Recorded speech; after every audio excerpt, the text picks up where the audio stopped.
Hello, dito na kami ni Sir Joey. Sir, yan yung Mount Lamot.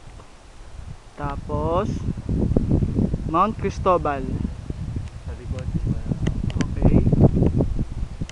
Sabi nila, yun daw yung Mount Cristobal. Tapos yung sa likod daw, Banahaw. Kaso may mga ulap eh. At ito yung susunod naming hakitin, ang Mount Lamot. So, kita nyo na. Ayun! Yung isa, Timla. Ayun. Yung isa raw, Timla. Timla raw yun. So, go! Yes! Isang walang magawang hapon. So, Ito, Mount Prinsa. ito raw yung nakita namin ni Sir Joey, Mount Prinsa.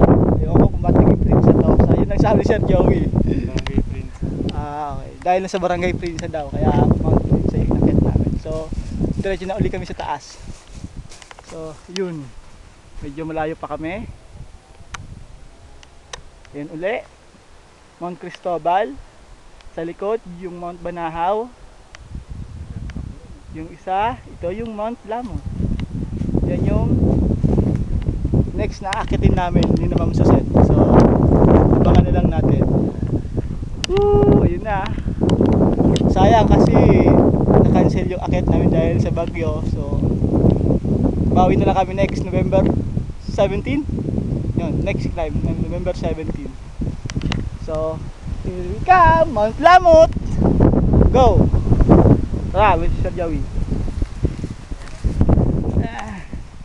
So, paakit na uli kami. So, babay muna. Woo!